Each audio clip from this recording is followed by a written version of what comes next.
જામનગર બારા લોકસભાના ઉમેદવાર પૂનમબેન માળી યોજના 81 વિધાનસભામાં પ્રવાસ જામખંભાળિયા ખાતે તાલુકા તેમજ શહેરના કાર્યકરો તેમજ શુભેચ્છકો સાથે બેઠક યોજાઈ। કોંગ્રેસમાંથી રાજીનામું આપેલા મુલુભાઈ કંડોરિયા, એબાભાઈ પરમૂર, અજીતભાઈ બુખારી સહિતના મોટી સંખ્યામાં કાર્યકરો ભાજપમાં જોડાયા। પૂનમબેન માદમ, કેબિનેટ મંત્રી મુલુભાઈ બેરા, જિલ્લા ભાજપ પ્રમુખ મયુરભાઈ ગઢવી સહિતોએ કેસરિયા ખેસ પહેરાવી તમામને આવકાર્યા હતા। આ તકે જામખંભાળિયા શહેર ખાતે તાલુકા કાર્યકરો શુભેચ્છા માટે સંખ્યામાં ઉપસ્થિત રહ્યા હતા। આગામી લોકસભાની ચૂંટણી અનુસંધાને આજે મારો પ્રવાસ બે મુખ્ય મંડળો એટલે કે ખંભાળિયા વિધાનસભામાં ખંભાળિયા તાલુકો અને ભાણવડ તાલુકામાં આજે જ્યારે મારો મુખ્ય કાર્યકર્તાઓ અને શુભેચ્છકો સાથેના એક વાર્તાલાપનો આખો કાર્યક્રમ હોય ત્યારે આપ જોઈ રહ્યા છો એ પ્રમાણે સમગ્ર દેશમાં અત્યારે આખો દેશ જાણે કોંગ્રેસ મુક્ત થતો હોય એ પ્રકારનું આખું વાતાવરણ છે અને એ જ રીતે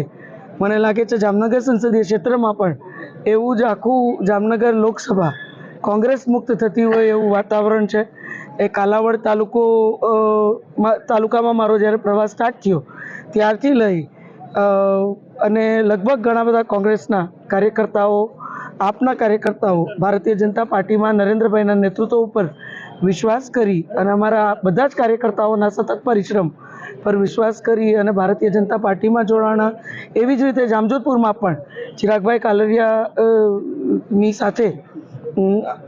ખૂબ મોટી સંખ્યામાં લગભગ 300 જેટલા કાર્યકર્તાઓ મોદી સાહેબના નેતૃત્વમાં વિશ્વાસ રાખી ભારતીય જનતા પાર્ટીના પરિવારના ભાગ બન્યા। આજે ખંભાળિયા ખાતે પણ એવી જ રીતે શ્રી મુળભાઈ કંડોરિયા, એબાભાઈ કરમૂર, શ્રી માલસીભાઈ અને અન્ય તાલુકા પંચાયતના 3-4 સદસ્યો અને એમની સાથે લગભગ 6 કે 7 સરપંચો આ બધા બહુ બહોળી સંખ્યામાં કાર્યકર્તાઓ સાથે મોદી સાહેબના નેતૃત્વમાં ભારતીય જનતા પાર્ટીમાં જોડાણા છે। ત્યારે આપ જોઈ શકો છો સમગ્ર દેશમાં સાચા અર્થમાં આ રાષ્ટ્રએ અને આ દેશના નાગરિકોએ નક્કી કરી લીધું હોય કે આ દેશને બિલકુલ કોંગ્રેસ મુક્ત કરવો છે અને વિકાસની જે રાજનીતિ, સમરસતાની જે રાજનીતિ માનનીય પ્રધાનમંત્રીશ્રીએ અપનાવી છે અને 2000 આવતા 5 વર્ષમાં એમનો જે સંકલ્પ વિકસિત ભારતનો છે એ વિકસિત ભારતને વધુ બળ મળે એ ઉદ્દેશ્યથી આજે ક્યાંક નિરાશ, હતાશ કોંગ્રેસના સર્વે કાર્યકર્તાઓ ભારતીય જનતા પાર્ટીમાં મોદી સાહેબના નેતૃત્વ પર વિશ્વાસ રાખી એક એમની વિકસિત ભારતની પરિકલ્પનાને સાકાર કરવા ખૂબ મોટી સંખ્યામાં જોડાઈ રહ્યા છે। ત્યારે મને ખાતરી છે કે જે પ્રકારની અપેક્ષાઓ આજે ભારતીય જનતા પાર્ટીને જામનગર સંસદીય ક્ષેત્રમાંથી છે એ આ ક્ષેત્રના સર્વે જાગૃત નાગરિક અને કાર્યકર્તાઓનો આટલો મોટો પરિવાર જે દિવસે દિવસે વધતો જાય છે એ સૌ સાથે મળી અને એ